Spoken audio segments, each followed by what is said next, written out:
Vasudeva. Hari Om.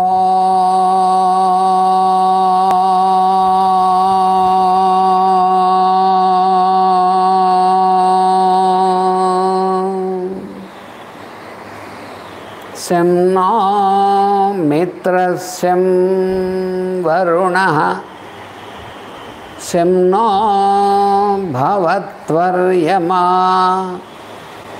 sem na indro brahaspatihi sem no vishnururkramaha namo brahmane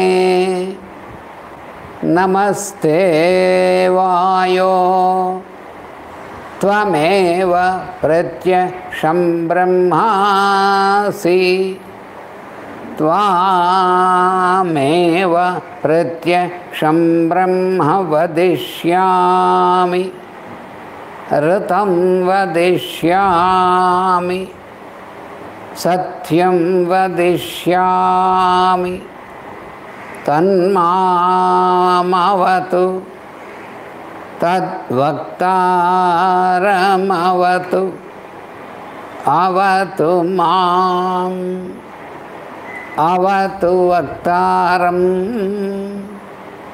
Om Shanti Shanti Shanti. Pratya paschatya deshanam samanvaya vidhayakam Shantam saumya gunopetam Krishnam vande jagadgurum. Om asmad gurubhyo namaha.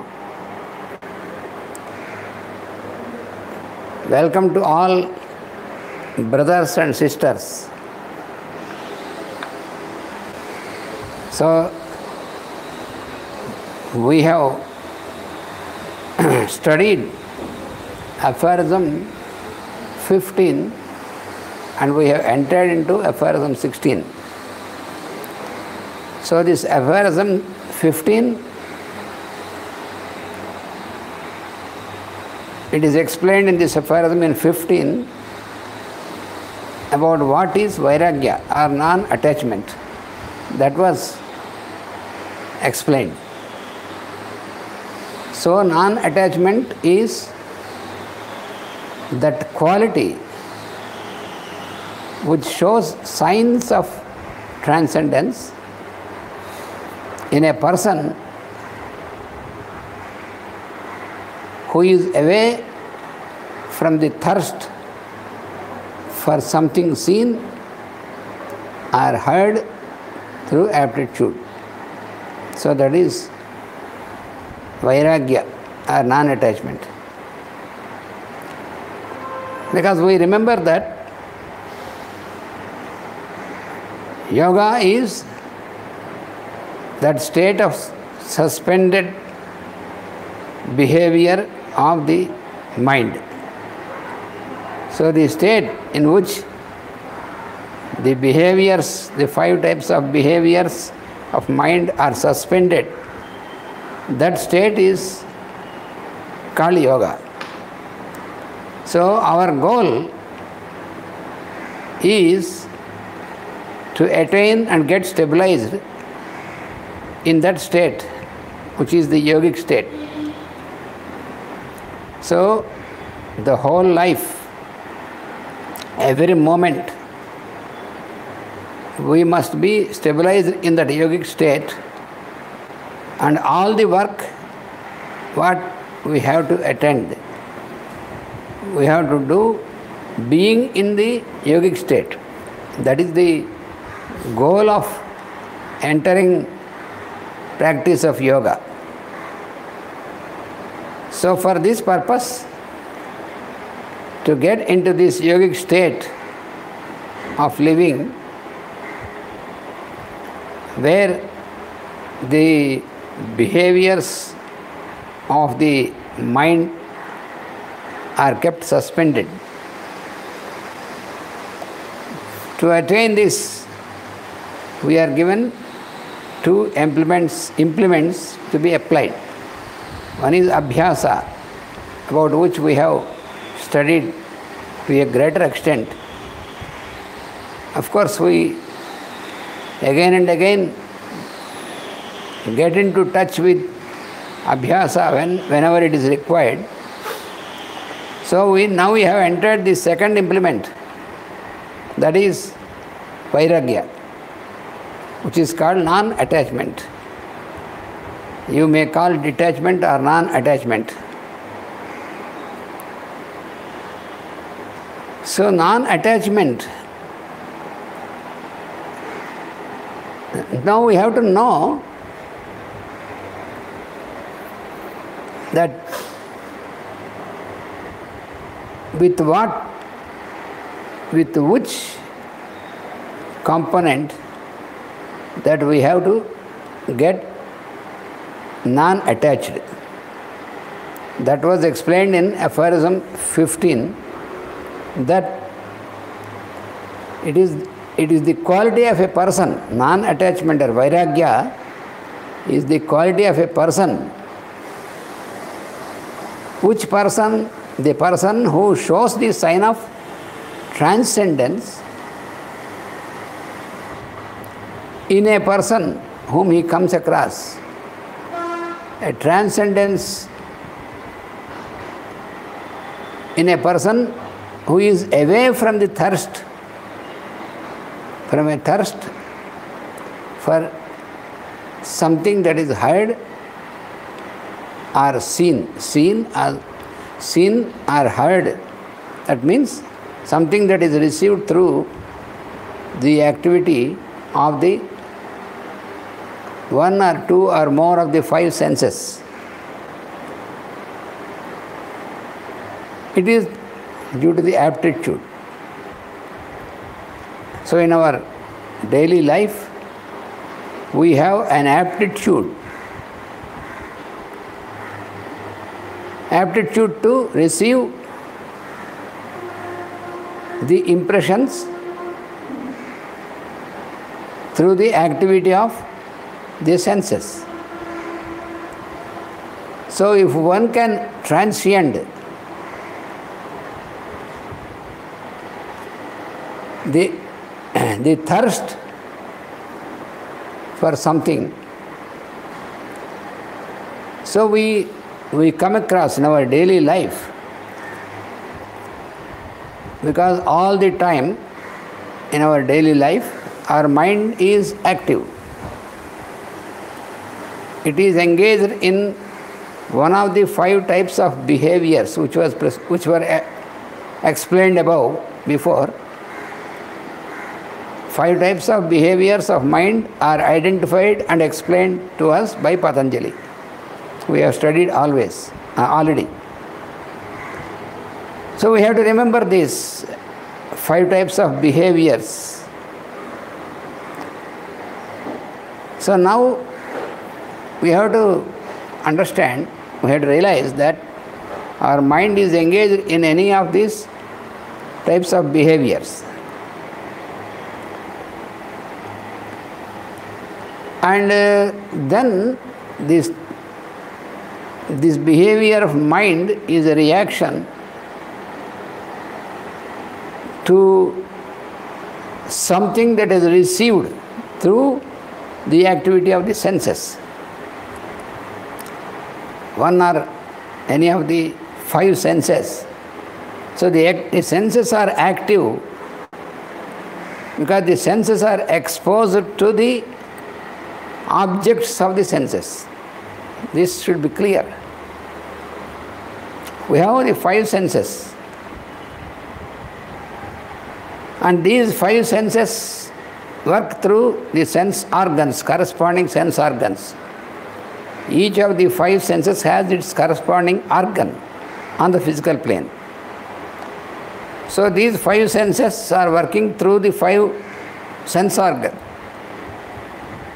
And these sense organs are exposed to the outer world,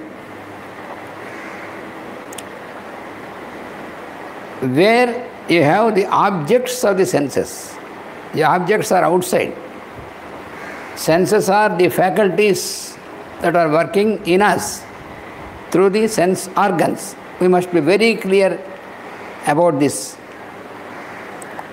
Mind is working through the senses, because mind is higher through the senses. So mind is working through the senses to receive these impressions formed by the activity of the senses through the sense organs, which are exposed to the objects outside. Objects are persons outside.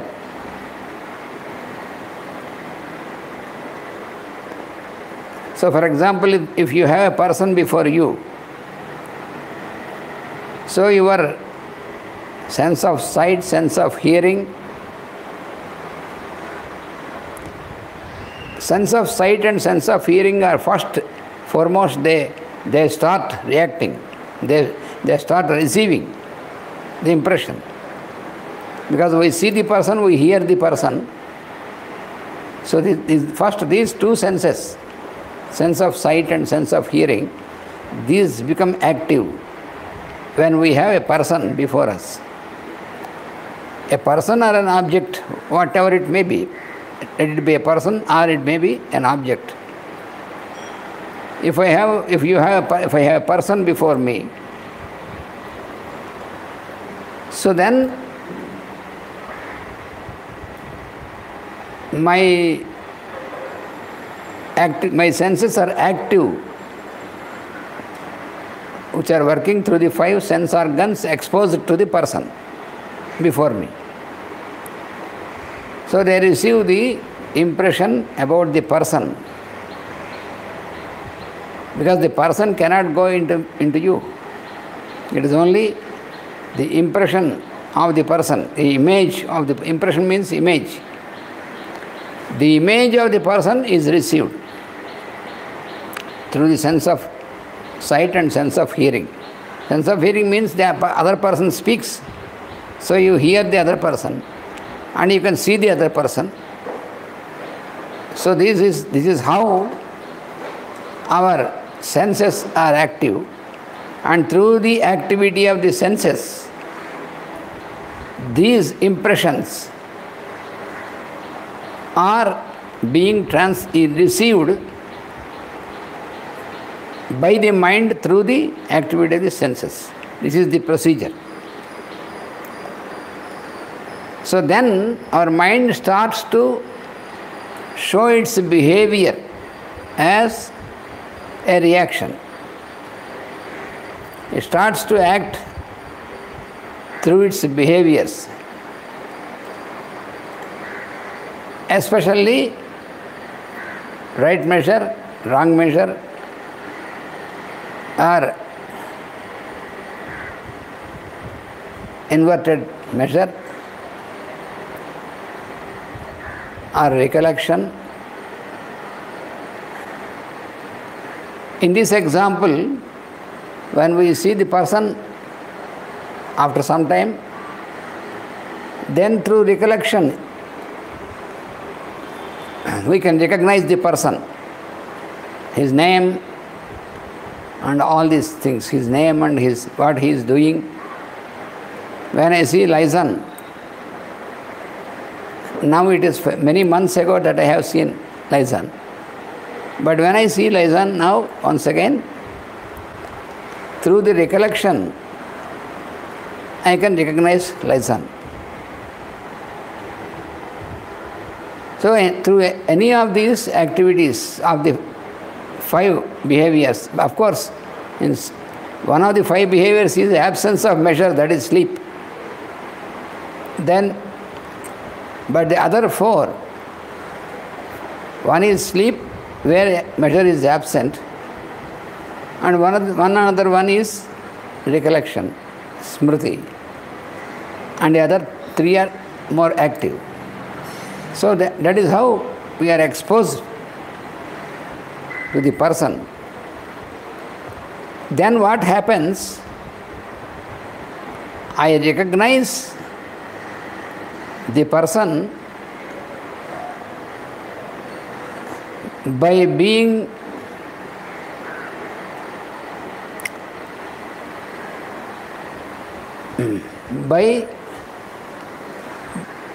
by observing the quality of the person, qualities. This is most important for us. In this aphorism, it is about the quality. The qualities are gunas. In Sanskrit, the quality is called guna. So vairagya is drushta anusravika vishaya vitrushnasya vasikara samgya vairagyam. Vishaya. So I listen when the other person speaks and I see the other person. Of course, smell, taste, these are not for persons but for the objects. But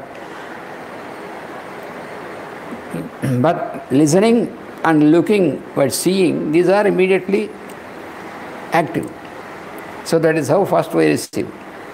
So here, the thirst for something seen or heard.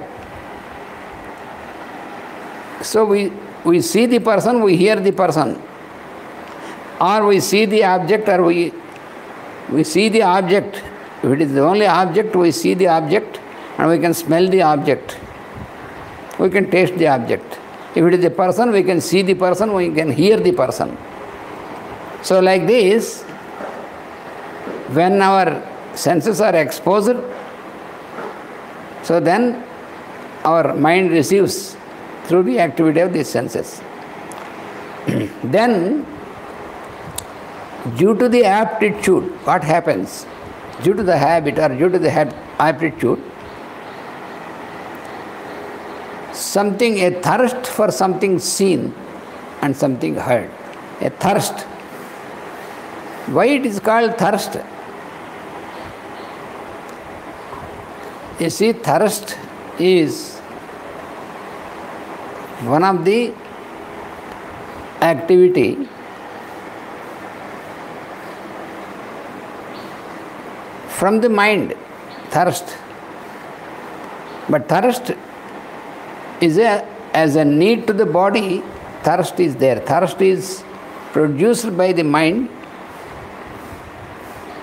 to indicate to the body that something is to be taken, some liquid. That is thirst, that we know.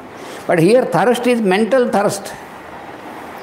Mind thirst is not only just physical, but mental thirst. For what is the thirst? For body, you have only one thirst. Thirst for water or thirst for some type of drink or something. But mind has many types of thirsts. This we have to remember. Some person has a thirst to receive more and more money. To earn the money, very thirsty, some person. So he is never satiated or contented. Still more money, like that, thirst for money. And some person has a thirst mentally for the presence of a person whom he loves or likes very much. So a thirst for the person. So he cannot stay for a longer time without seeing or touching the person, and so like this. Thirst for the person. So here, and also there may be thirst for some objects. For example, I have a golden ring and a gold object. So even though I am having this, I have a thirst, more gold, more golden things, more these things, more comfort. And also thirst for comforts. So there are innumerable types of thirsts from the mind towards persons and objects. So, through seeing, through hearing, is the main means to increase our thirst. So here in this aphorism 15, he is explaining that so this thirst for something seen and something heard, if this thirst can be evaporated, if one can transcend this thirst for something which is seen or which is heard, so this transcendence, this sign of transcendence, so this is what is called non-attachment. It must be clear now. Sign of transcendence. So you are not thirsty, but you are there, the person is there before you, or you have the object before you. So the object is like, for example, money is there. Suppose I am speaking, I am teaching this Patanjali Yoga Sutras. Meanwhile, some of you brought a big amount of money and kept on the table before me. So I have seen this, that you have kept the money before me. Now, if I have a thirst for this money, because that is an object, due to the aptitude, if I have thirst for money, then I stop the lesson and take the amount of money, the currency, and try to count it, how much it must be. So this is a thirst.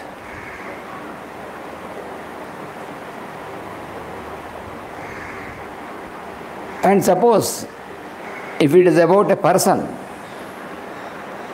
suppose I am speaking to you, discussing about Patanjali, meanwhile, my wife came into the room. So then, I stop the lesson and I speak to my wife, because of the aptitude. So it may be, maybe it is also, another example is a very close friend of mine who came after a long time, came now, and I stopped the lesson and started to speak to him because I love him very much. So this is also thirst. So this thirst, now you understand what thirst means. Thirst of mind, thirst of body is limited. It is only sometimes when it is needed, then you feel thirsty. But thirst of mind is always there because of the behavior of our mind. So if you can transcend this thirst for that which is seen and that which is heard, how can you know that you have transcended this? That is only when you have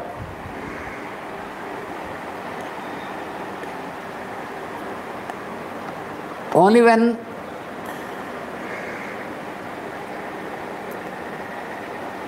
you are not deviated or disturbed by the presence of a person or an object, then you have transcended the thirst. So that is this quality. This quality means transcendence. This transcendence is the quality of non-attachment. So this transcendence in a person from the thirst, that is non-attachment. So we have to again and again study this. Then we can be more clear and more familiar also with this. We must get familiar with these terms. Then it will be very clear for us. So thirst for something which is heard or seen, that should get away. We have to get away from the thirst. We should be free, or we should transcend this thirst. That doesn't mean that you have to discard the person or discard the objects around us and all these things. You need not discard anything. You can be friendly to the person, you can live with the other persons. You need not discard. If you discard, that is not Vairagya. Some people misunderstood Vairagya by thinking that they have to discard the other person, leave the other person, go away from the other person.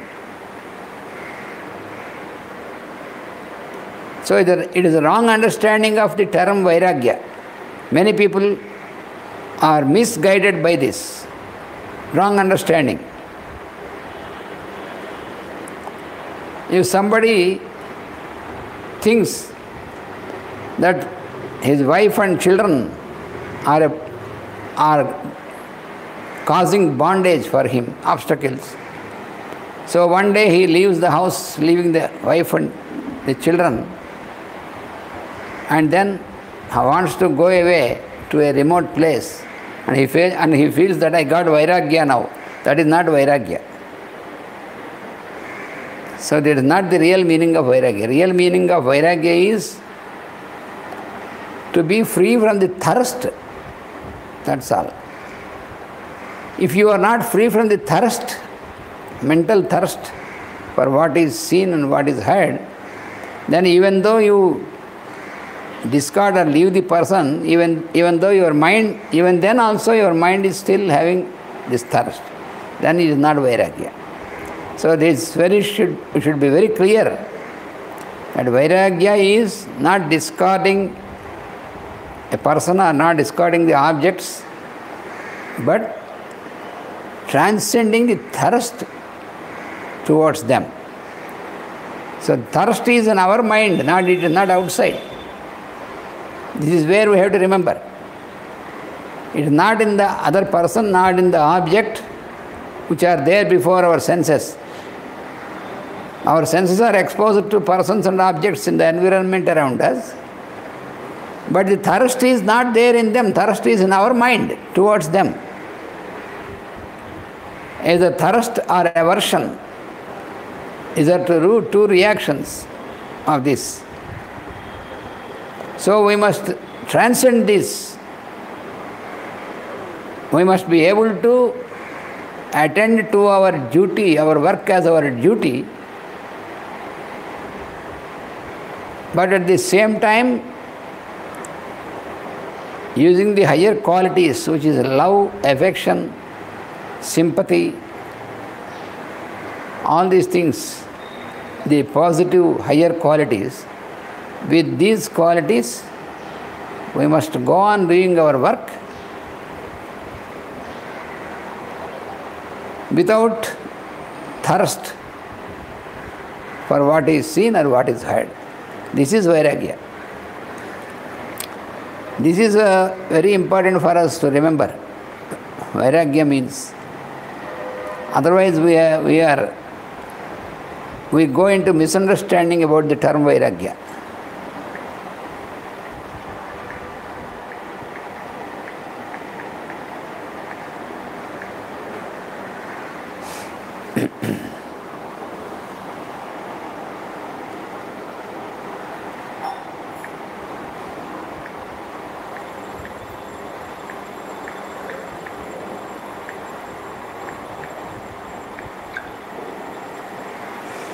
So now, in Aphorism 16, after explaining what is Vairagya, in Aphorism 16, he is going to explain about the higher Vairagya. In Vairagya you have two types of Vairagya, which is a higher quality of Vairagya, higher Vairagya, and the other one is lower Vairagya. So first of all we have to know what is higher type of Vairagya, what is the higher type of non-attachment.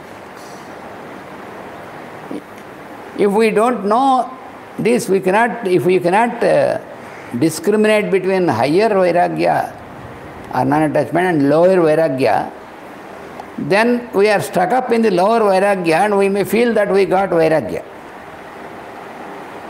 Then you cannot really reach the goal.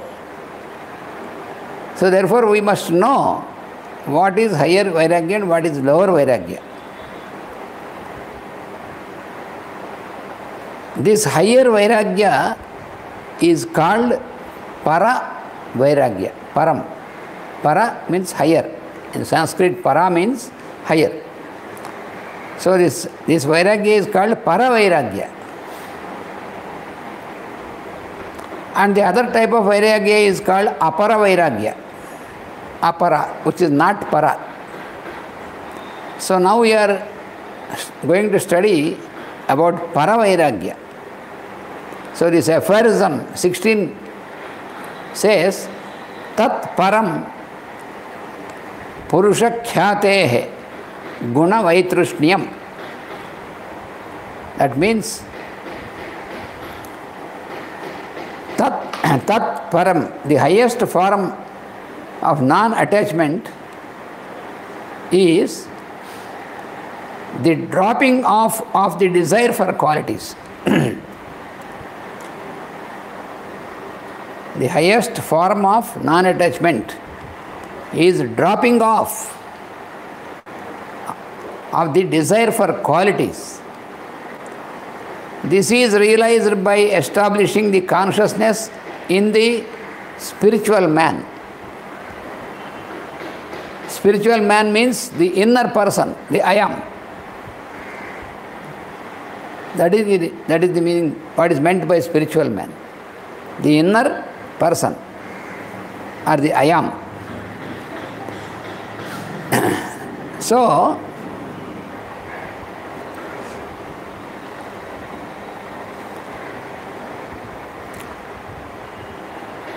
So if our here what is explained is Purusha Khyati. So here it is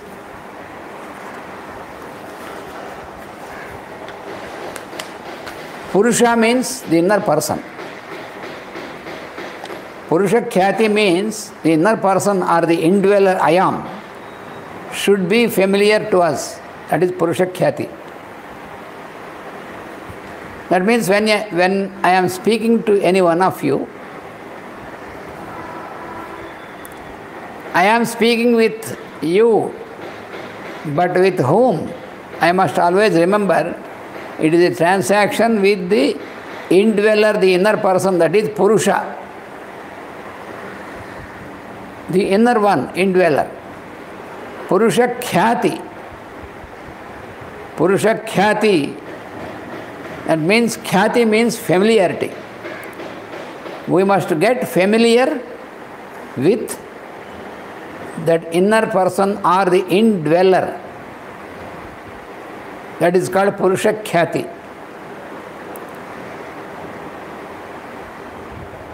So Purusha Khyati, so our mind should be continuously filled with the awareness of the indweller or the inner person, and in any way it should not get attached to the qualities of the other person or an object. either person or the object, that which is seen or that which is heard. Because we see the other person or the other object, we receive the impression. So therefore, what is this Paravairagya or higher type of non-attachment is constantly being focused on the indweller, that is the real person in us. Who is the real person? We meet each other, we speak to each other. So we see the person physically before you. You and me, we see each other physically before us, mutually. Then we speak. We speak and we do some transactions, but with whom? Are we aware really of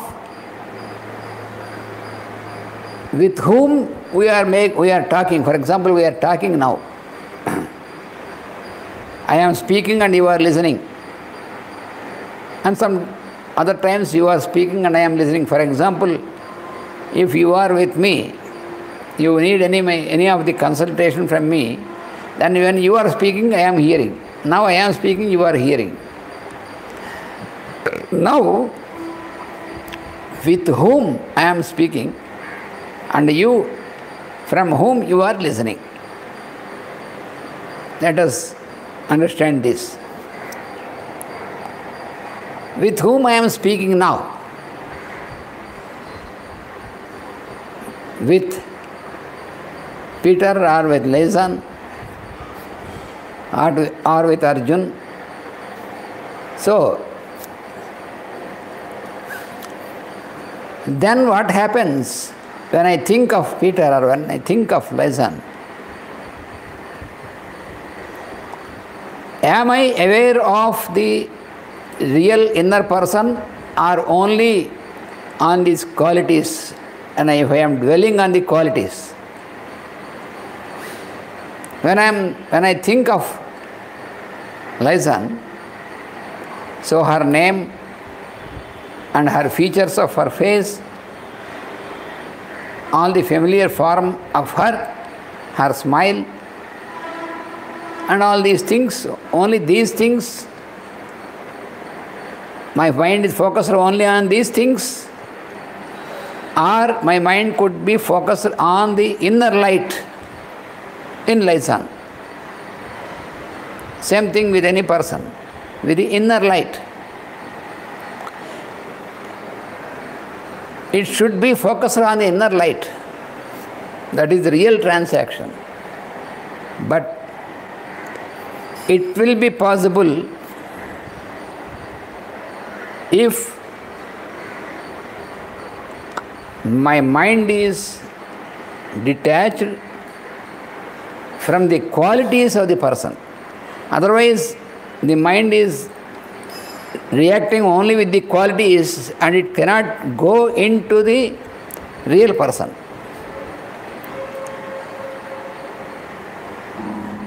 Because when my mind is stopped and attached to the qualities of the person, then my mind will behave in terms of these qualities only, not with the person. Then it is not a yogic state. We must go very slowly to understand this very clearly. Because when we see each other, our mind dwells on the qualities of the other person. The qualities of the other person, not only physical appearance, but how the other person thinks, how the other person behaves. All these things will come into my mind. So my mind is focused on the qualities of the other person. then what happens? My mind has no access or no possibility to get into the indweller, the Lord consciousness in the other person. It is obstructed. So my mind should be free, or it should transcend these qualities. That is what is explained in this aphorism. Guna Vaitrushnyam. Vaitrushnyam means getting away from the thirst. Trushna means thirst. In Sanskrit, Trushna means thirst.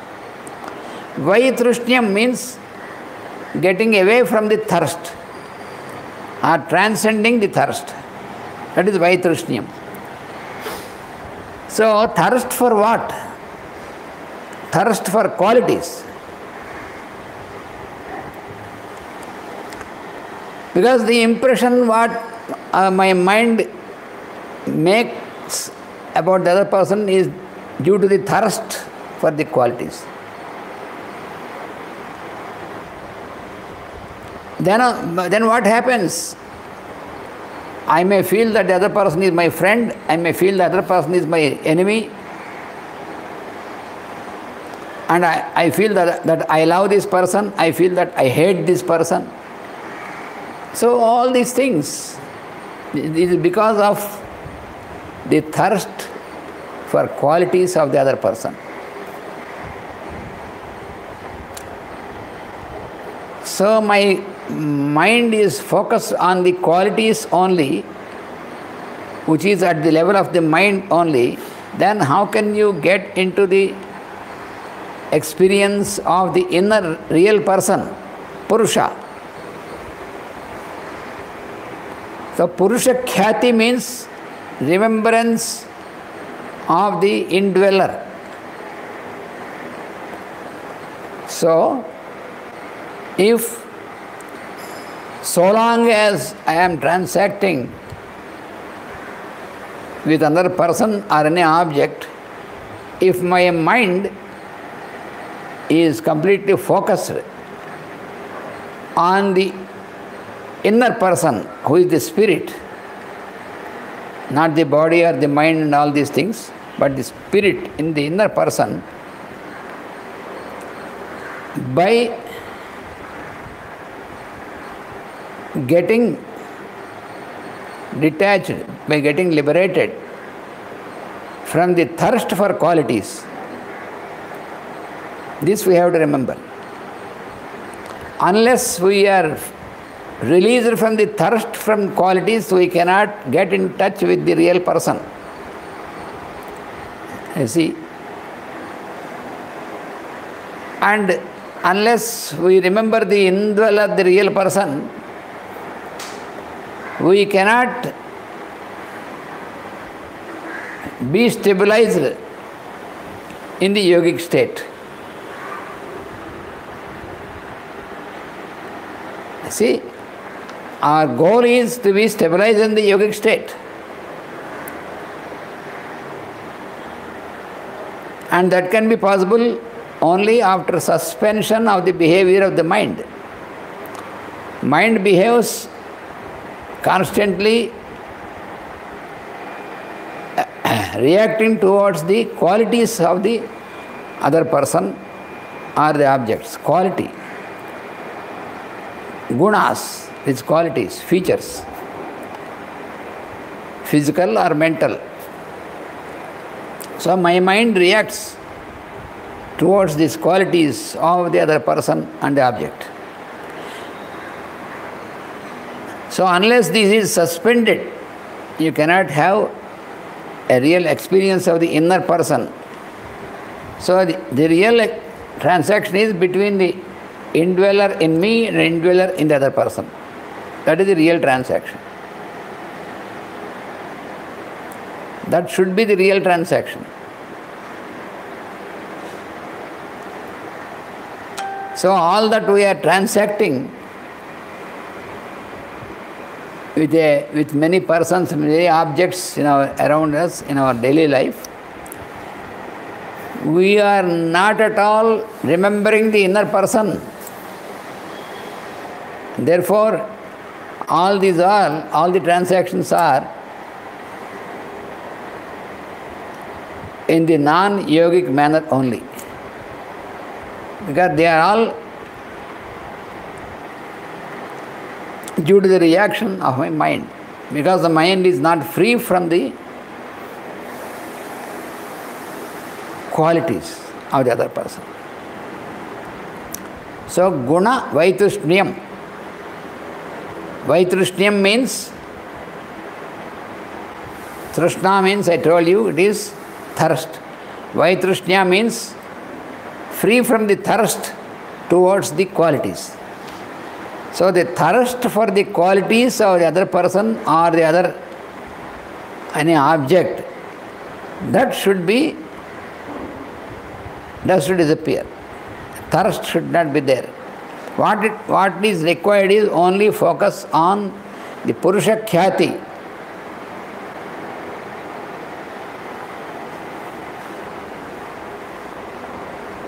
So the inner person should be familiar to you.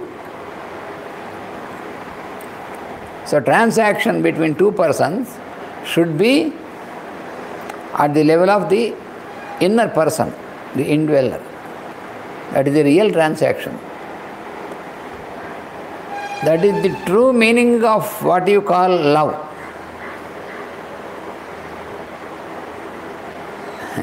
If I say I love such person, so and so person,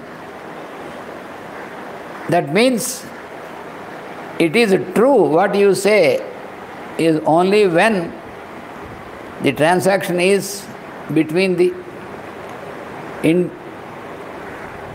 man in that person and also in you, which are the same. You can understand now. Because we call every one of us, we say I am. Who is that I am?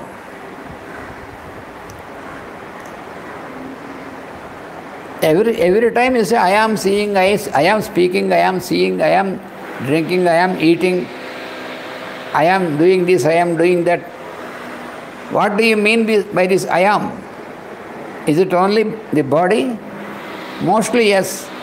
Mostly what we mean by saying I am, then we mean only the body or the senses or the mind or our intelligence, but not real inner light. We do not mean, whenever we say I am, we do not mean it is the inner person. We always mean in all these lower levels, intelligence and lower levels. Intelligence, mind, senses and body. So therefore, we are never stabilized in the experience of happiness, which is the ultimate. That happiness belongs to indweller, the I am in us. That is the real happiness. So we are not in the experience of that indweller of the real happiness, but what we call happiness only is an impression or an image. Therefore, our happiness is not stable. That is why we are happy, sometimes we are unhappy sometimes, because it is not real happiness, because it does not belong to the inner light. So therefore, if I say I love such person, I love you, if I say, so what is the meaning of this? What do I mean? Is it the body, or because it is changeable? The body is always changeable. Or is the senses, there also activity of senses is changeable, not the same always. Or the mind, which is always changeable. Or the intelligence, it is also changeable. So none of these. So if I say I love means, if it is with the person, inner person, Purusha Khyati, familiarity, get familiar with the inner person, then it is true. Otherwise, always we say, I love my wife, I love my husband, I love my children. All this is not real in real sense for the word love. Because love is really, the meaning of love is really a transaction between the indweller only, with the indweller, not with its qualities, not with the attributes. These are all attributes, which are not, the attributes are temporary. If I say she is my wife, but she is not born as my wife, only it is an attribute. These are attributes. So these attributes are to be, so there should be, mind should be detached to the attributes. Mind should be focused on the Purusha Khyati, Purusha, the inner person. So your mind should be completely filled with this inner light. And it can be possible when there is no thirst for the qualities.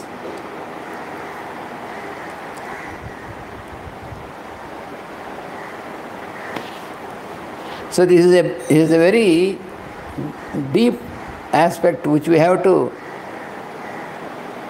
get more and more familiar with this. Otherwise it will be only a concept in the mind, but it should not stay only as a concept in the mind, it should get into experience, then only. So you should get the kya. What is kya? Khyati. What is this kya? Means you should get familiarized with the inner person. How can you get familiarized? How can you get familiarized with a person? By again and again focusing on the person. You see, in the normal life also, when first time we meet each other, first time you have seen me, when I came to you, very first time you have seen me, and I have seen you. And then after a few days and again going back to our place, and after 1 year, once again I have seen you. I may remember, but I may not remember your name, the place from where you have come. I may not remember, because I am not familiarized. So a few times again and again when we contact each other, then we get familiarized. Then I can immediately recognize you. Even after 1 year also, if we meet, then, yes, Raizan, Peter. Like that, we can recognize each other. Even after many years also, we can recognize each other. This is because of getting familiarized, familiarity. So the objects or persons, we get familiarity. So this familiarity should be towards the inner person. That is what is kya. Khyati means. So we should live our life, but yet we have to get familiar with the inner person. Constant effort, abhyasa. We have to repetition. We have to use abhyasa. Otherwise we cannot get familiarized. So, that means we must experience the light of the inner person, indweller. The light we have to experience. Because the inner person has his illumination, is a form of illumination. Inner person is not the body, not the senses, not the mind, not the intelligence. It's beyond this, higher to this. In the form of illumination, the inner person. So this inner person is the indweller in everybody, in every atom. What we call I am, the person, is there existing in every person whom we see, every moving object, every object that is not moving also. But even that which we call not moving also, this person is moving. When we go into the atomic level, when we see the atoms, constantly they are moving. In that atom also it is the indweller as I am only. So therefore this should be our habit. We get habituated with this. And another habit should be that we should lose our thirst for the qualities. These two are opposites, you see. So long as we have the thirst to the qualities of the other person, we are blocked and we cannot reach the inner person, the light of the inner person. So we have to eliminate this blockage.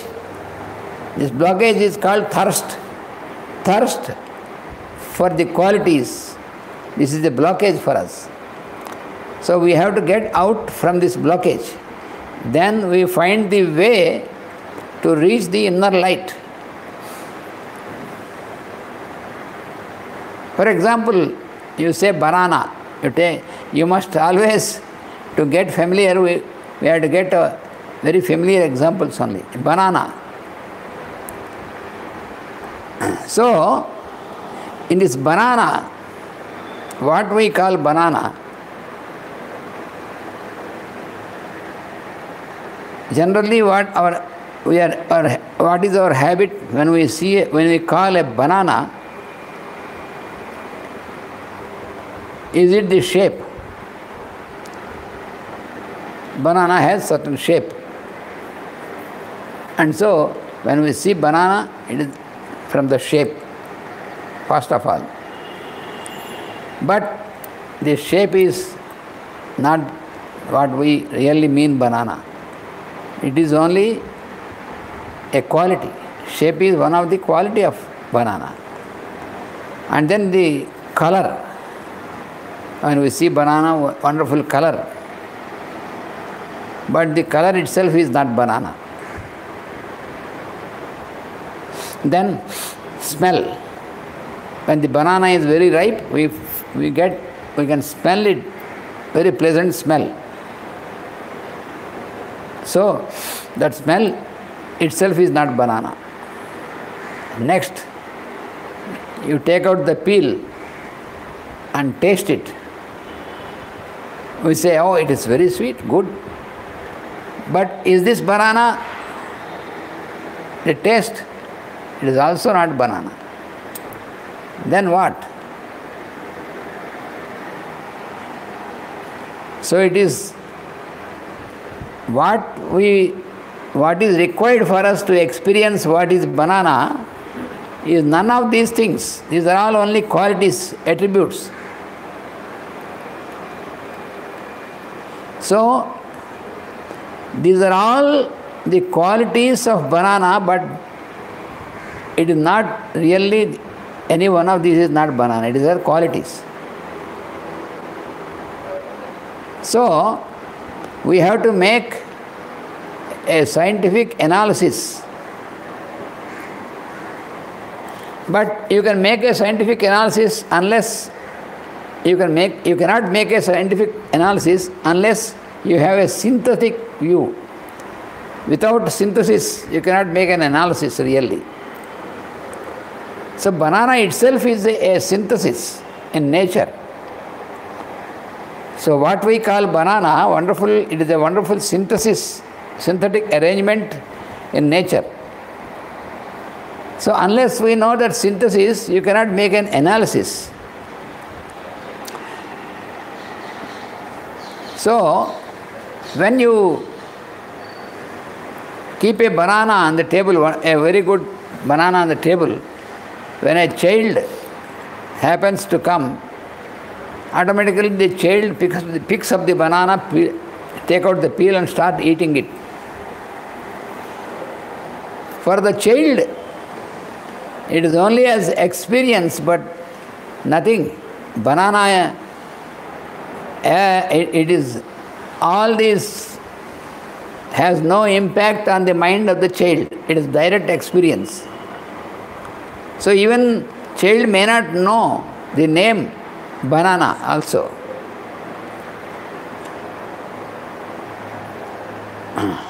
Even though,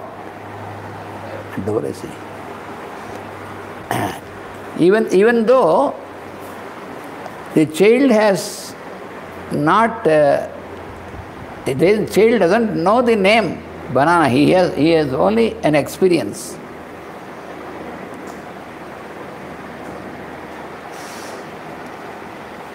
So later, at a later stage, when he is growing in age, or many times we teach, then only he also gradually get familiarized with the qualities of the banana. But in the beginning, no quality, it is experience, direct experience.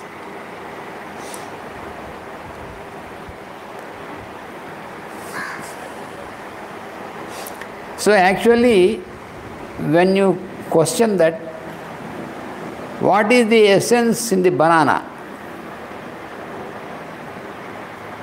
The answer is, it is the same essence what you are. When you say I am, what is it, this I am? I am Ananta Krishna, if I say. So the Ananta Krishna is a name, an attribute.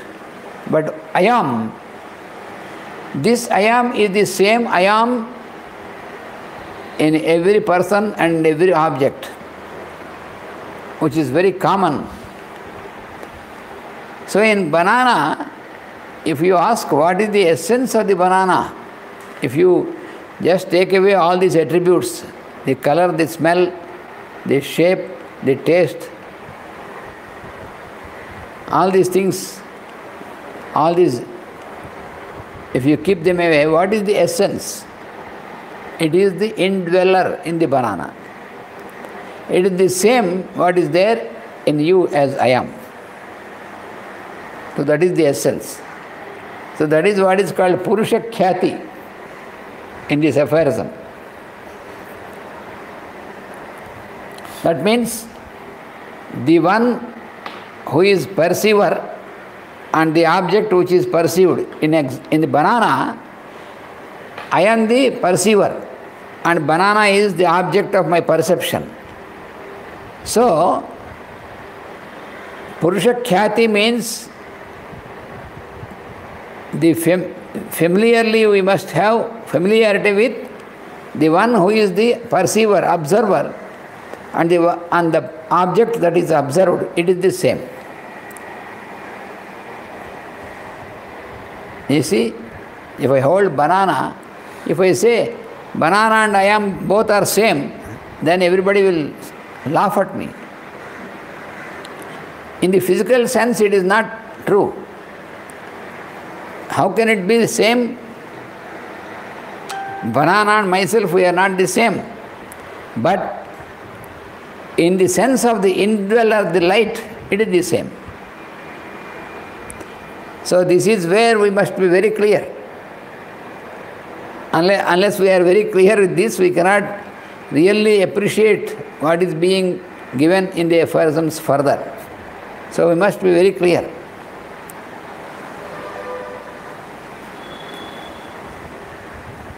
So all that what we see in our daily life around us is only the qualities.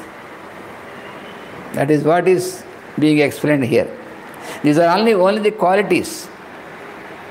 All our transactions we are making only basing on the qualities.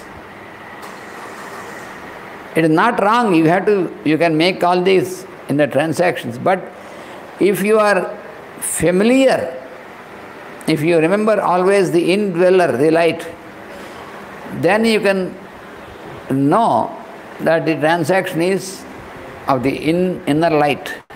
What I am is there in me, is the same in the object or in the person whom I see. So this is, to explain this in a Upanishad, it is called Ishavasya. You know the Upanishads. I have explained you during our past classes. The Vedic texts Vedic literature is classified into 4, and the 4th one is called Upanishad. Upanishad is that part of Vedas which brings us nearer and nearer towards our inner light. That is called Upanishad. So one of the Upanishads is called Ishavasya. It is the Upanishad which explains about the Lord, the indweller. In that Ishavasya, it is postulated that Ishavasyam idam sarvam. What do you call all this? Because when we see around us, we say all this, including the persons, including the objects, all this, the trees, animals, persons, objects, all this. So the meaning is of this line from the sentence from the Upanishad, Ishavasyam idam sarvam. Idam sarvam means all this is the dwelling place of the Isha. Isha means the Lord, the indweller. So the Lord indweller is existing in the form of all these, what you call all this. Isha-vasyam idam sarvam. So that is the Lord consciousness.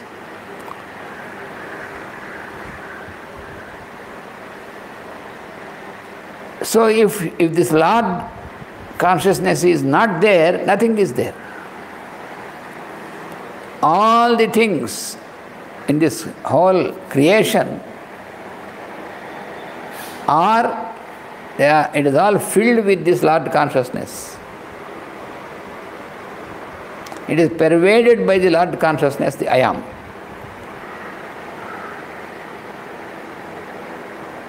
But what is happening is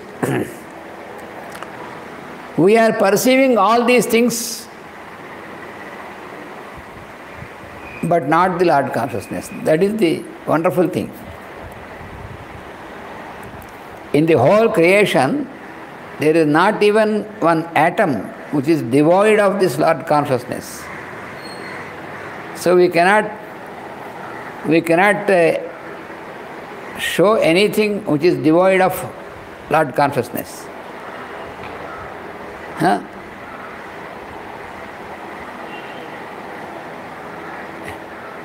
There are many people who question, it is not a new thing.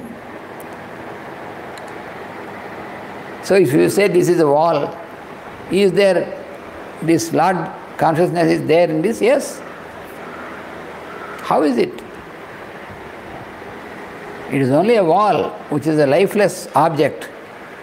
How can you say that the Lord is dwelling there in him, in the wall? Okay. You call it a wall. But what is it to itself? You put a question. To you it is a wall. To me, I call it a wall. But to itself? Because this question we have not put. Huh? Even you take example of each other. I say, you are license. But to yourself, what are you? Think of it. For all of us, you are license. But to yourself, you contemplate on this. What to myself, what I am? I am only. Answer is I am that I am. That is the only answer. So every one of us, we have to put this question to ourselves. You are all calling me Ananta Krishna. Okay, for all of you, I am Ananta Krishna. But what I am to myself? I am. That is the only answer. So the same answer also holds good for a wall, for an object also, for a stone, for a wall. To itself, it is I am only. In the beginning, we cannot accept this because we think that we are living beings and this is non-living substance. No, there is nothing like non-living. It appears to be non-living, but everything is a living entity because there is Lord consciousness in this. So we have to go higher and deeper, then only we can know this. This is the real truth.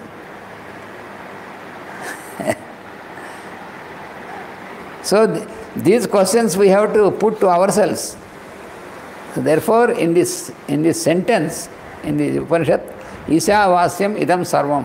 What you call all this is pervaded by the Lord indweller, I am.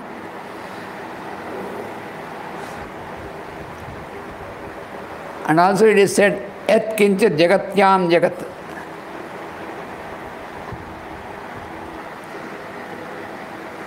That means we see all the moving objects in this creation. We are all moving, persons are moving, objects are moving, and all these objects moving. In fact, the whole universe is constantly moving. Our earth is moving, all the planets are moving, and in every atom, the particles are moving. So all this is moving.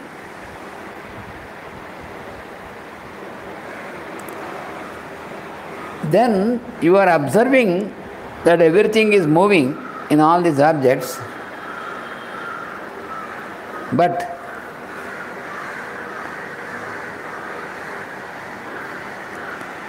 in all these moving objects, what is there which is constant without moving? You have to go, you have to contemplate on this. For example, I am traveling here and there, I am moving. I am moving my hand like this, I am moving my body like this, I walk here and there, I am moving. But what is moving is only this object. But who is there somebody who is not moving in the moving? He is there, indweller, he is not moving, he is constant, and all this is moving. We have to meditate upon this.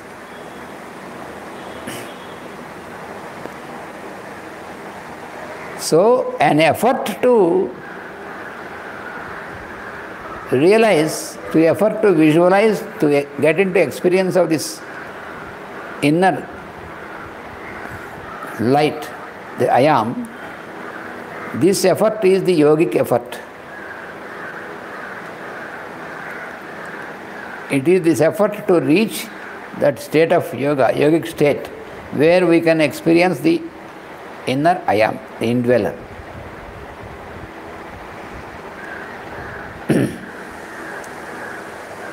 What for? We get the real experience of bliss. For when we make this effort and get into the experience, that is the highest experience, the yogic experience. That is what is called ananda or bliss. Without this, we do so many things. For example, we are going into moon, we travel into moon, spending so many millions of dollars. What for? If you put a question, what for you are making a travel into moon, what for? Is there any answer? Oh, we want to see moon. For what? We want to see moon. What is this? You can see moon from here only. Are you not able to see moon from here? Or you can make a telescope and you can see through telescope more clearly. But what for you are spending so many millions of dollars and want to go and land on the moon? What for?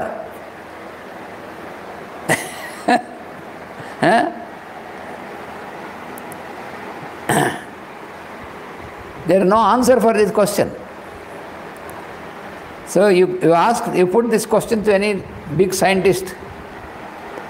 What for you are trying to go into another planet? What is the reason? When there is no answer, why are you spending so many millions of dollars for that? When you are not fulfilling your duties on this planet, does it make any sense you want to go to another planet? Are you sure that you have fulfilled all your duties on this planet? You are on this planet now. You are born on this planet. You are grown up on this planet. You have several duties on this planet to fulfill. Have you fulfilled all your duties on this planet? If you say yes, then you can go to other planet to do something else. But you have not fulfilled what you have to do on this planet, and why you want to go to other planet? Huh? So there is lack of common sense. This is because you never made an effort to know the inner light. Because first of all, if you can make an effort to get into the experience of inner light, then you are connected to all these in the universe, the moon, the sun and the planets. You automatically get connected to that consciously. We are all connected to that, but not consciously. Can you say you are consciously connected? Some people say, yes, I am transacting with Venus, I am coming from Venus. All this is hallucination. They write books, many volumes of books, auto writings and all these. I have come from planet of Venus, I do not belong to this earth. I heard many people, you see, many people when they meet me, they tell me that it is true. Many people, especially in the Occident, whenever they meet me for consultation, they say, they come to me for consultation for their health, and then they say, do you know, I know that I do not belong to this earth, but I came from Venus. That is why I am suffering. If you have come from Venus, why do you suffer then? How do you know that you have come from Venus? If at all you have come from Venus, then what? But you are here only, on this earth. You are born here, on this earth. So you have some task here. Even if you have come from Venus, nothing, no problem. You might have come from Venus, okay. I might have come from Mars, okay. But we are here on this planet, we have a certain task. We have not fulfilled anything. We have not realized anything. So, but only when you step into yoga practice and then living in yoga, that means getting into the experience of the inner light. And how can you get into the experience of inner light? Transaction with all the persons and objects around. How this is possible? when you get detached from the qualities, guna vaitrushnyam, that is what is explained in this aphorism. Guna vaitrushnyam. So your thirst for the qualities should be evaporated. Then it is possible. See? So therefore, when we have not fulfilled our duties, even after many births also, still we have not completely fulfilled our duties on this planet. Again and again we are getting into an incarnation, a birth on this planet, Earth, many times. That means we have not completed or fulfilled anything on this. There are some people who have wrong impression, and suddenly they got a strange idea that we have completed our work, so we should leave this earth. So a group of people, they burned themselves to death, feeling that by burning away this body, while living itself, voluntarily burn away this body, then after leaving the body, we have to burn this body or bury this body. That is the other thing. But when we are in this body, they wanted to burn. So in groups, they put fire to themselves, and they have all of them burned themselves by the idea that they have to leave this planet and go away to other higher planet. But how foolish it is. It should be decided by nature, not by us. Who is responsible for us to get incarnated on this planet? It is the nature, the devas who are working. You and I, we cannot decide this. If I say I don't want to stay on this earth, it is not your decision. So even if you burn away your body while you are alive, you leave this body by burning, again you will come to this only. You cannot escape from this. Because it is the decision of the nature. The devas, karma devas they are called. There are many groups of devas who decide this and work this, not by our whims and fancies. It is all so many people who don't use their common sense, who are more and more buried in these fancies, whims and fancies. They make all these very strange things with strange ideas. So when you enter into science of yoga, all these strange ideas will go away and you live in reality. We must live in reality, not in all these fancies and fantasies.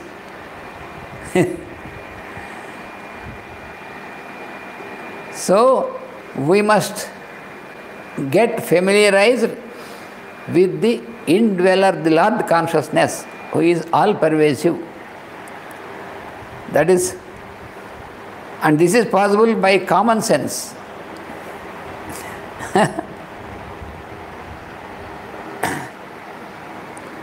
And this common sense we get only by practice of yoga, not otherwise. That is what we can, by the study of yoga, from Patanjali or from Bhagavad Gita, from these texts, we can realize that by practicing yoga only, you will get into common sense. And without common sense, you can never be happy.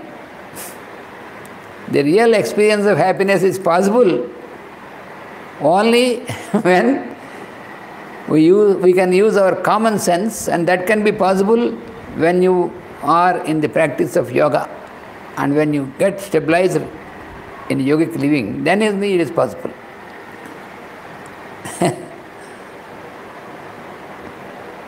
Otherwise, we will be like people who cannot make even simple calculations without a machine. You see, many people, even the most educated people who use computer software and all these things, if you ask them to make any calculation without all these machines, they cannot make. If you go into any shop, we purchase some things, want to pay, then they have to push all these things. They cannot make any calculations. If one day all these computers stop working, then they are blocked. They cannot calculate anymore. So this is because we are Are we going forward or we are going backward? Humanity is making a forward step or backward step. So therefore, Purusha Khyate, that is what is explained in this aphorism, Purusha Khyate. That means getting familiar with the indweller, the Lord consciousness.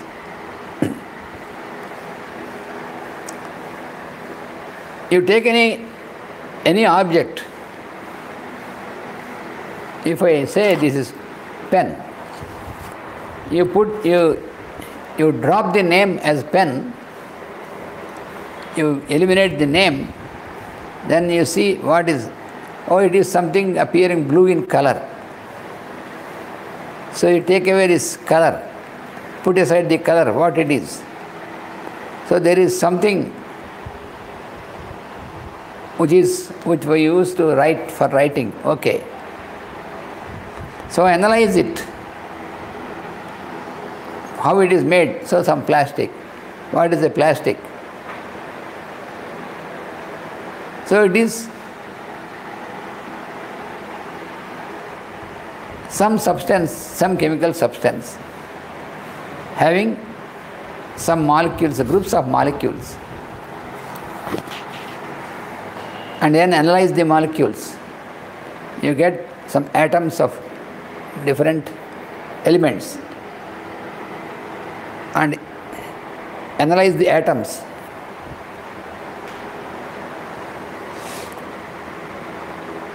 So, where you reach? The consciousness. Is it the same or not? So therefore, we have to get familiar with the Purusha, the indweller, Purusha Khyate. And that is possible only when the qualities are sublimated. Guna Vaitushnyam.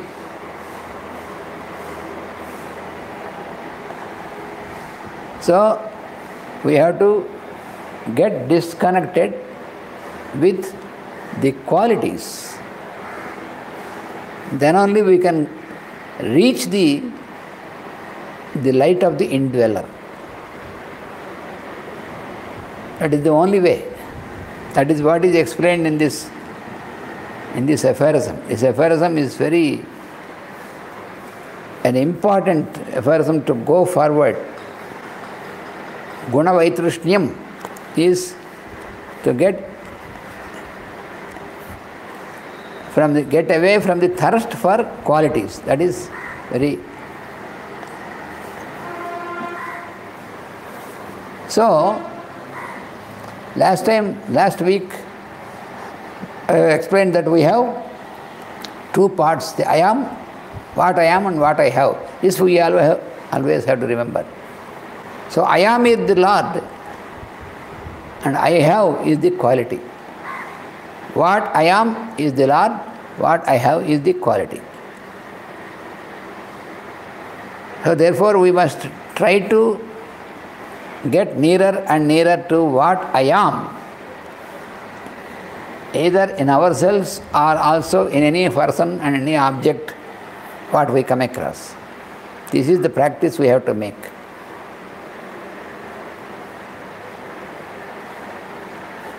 And keep focused to the I am and then get out of the thirst for what I have. This is in simple words, this is the exact meaning of this aphorism. So, still we have to study more in this aphorism to go further, and that we will continue in our next class. Thank you all very much, and I hope that we don't feel heavy, I hope. of this subject is because we are dealing with examples from our daily life. That is how Master has given this subject to all of us. So let us continue this study next week. Thank you all.